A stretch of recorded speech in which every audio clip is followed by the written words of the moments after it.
Shabbat Shalom. L'Éternel parla à Moïse au mont Sinaï en ces termes.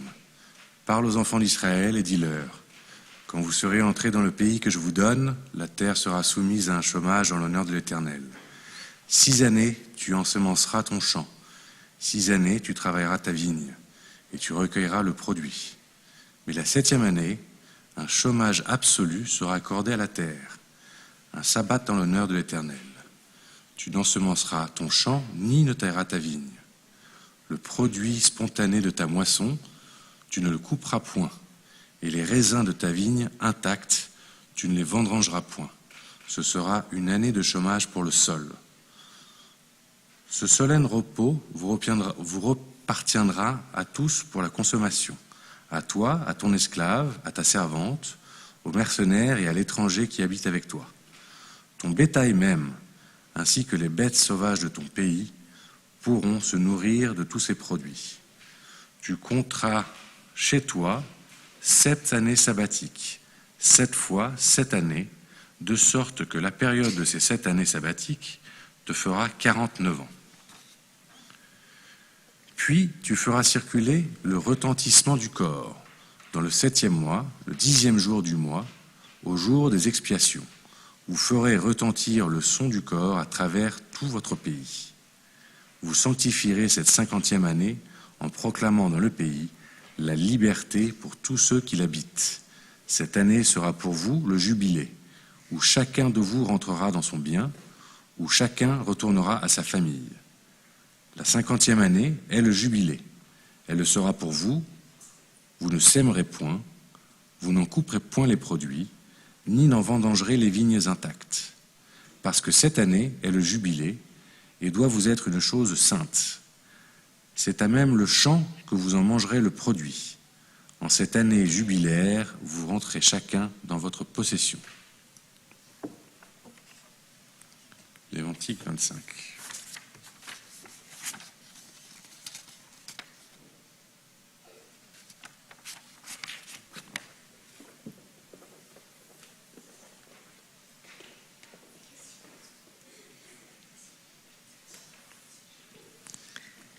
Shabbat Shalom.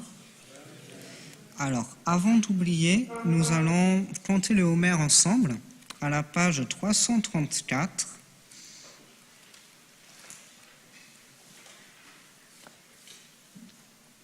Donc, on peut se lever pour dire la bénédiction.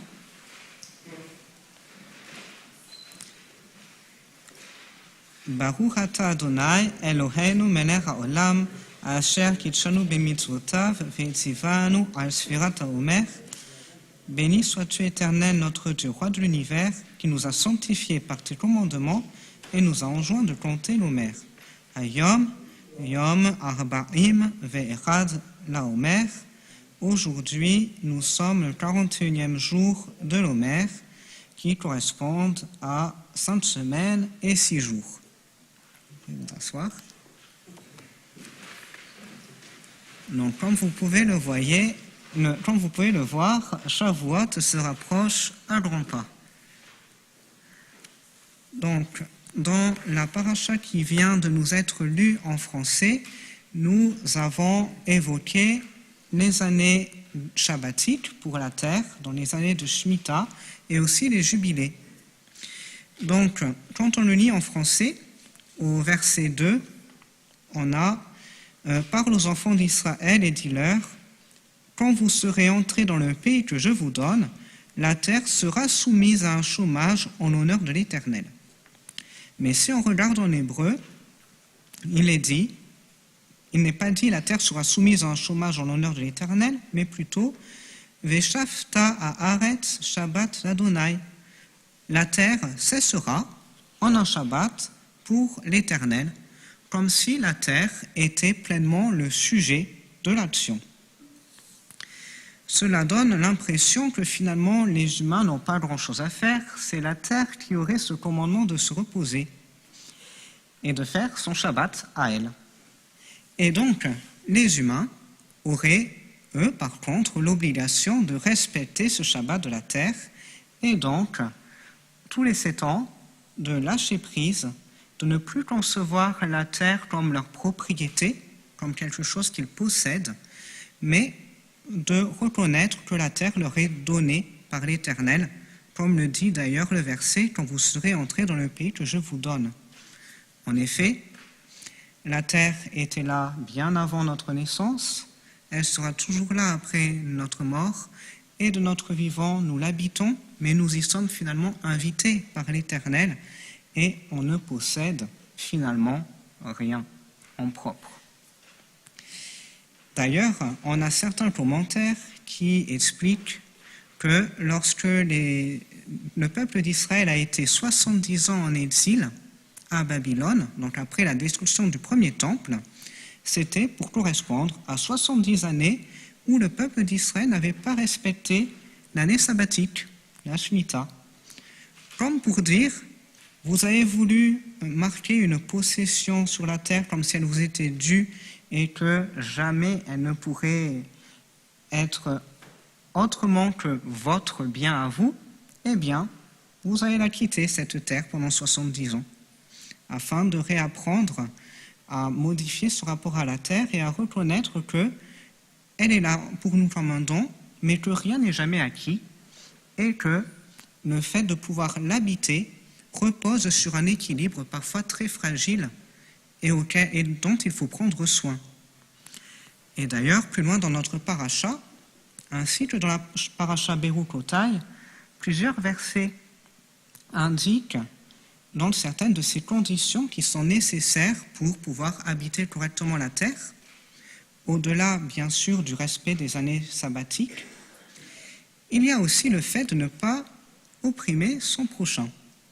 Donc ce n'est pas dans l'extrait qui vient d'être lu, mais c'est juste après, où on nous dit en gros de ne pas opprimer son prochain financièrement, c'est-à-dire de ne pas l'escroquer, de ne pas lui faire croire qu'on va lui acheter ses marchandises pour finalement, ne pas le faire, etc. Ne pas duper son prochain financièrement. Et juste 3 versets plus loin, on a un autre verset qui répète la même chose, ne pas opprimer son prochain. Et là, les rabbins nous disent que cette répétition viendrait parler de l'oppression en parole. Si on commence à s'insulter, à être dans la discorde, ou à être dans une espèce de malveillance qui va s'exprimer par les paroles, eh bien, on va fragiliser l'équilibre entre nous. On ne va plus pouvoir faire société, faire corps, être un seul peuple, et donc on va aussi fragiliser nos conditions d'habitation sur cette terre qui nous est donnée si entre nous on est dans la discorde et qu'on n'arrive pas à garder une certaine harmonie. Ainsi, cette paracha et Berukotai aussi, qui est dans la suite, nous rappelle que c'est en gardant le cœur tourné vers l'Éternel et donc aussi la conscience tournée vers autrui et vers la préservation de cet équilibre entre nous, êtres humains, que nous pouvons espérer pouvoir pleinement profiter de ce don de la terre qui ne nous appartient pas bien sûr, mais qui doit être considéré chaque jour comme un don de l'Éternel dont nous sommes en vie. Et je vous souhaite à tous Shabbat Shalom en espérant aussi de tout cœur des temps meilleurs pour Israël qui est en ce moment dans une période bien difficile.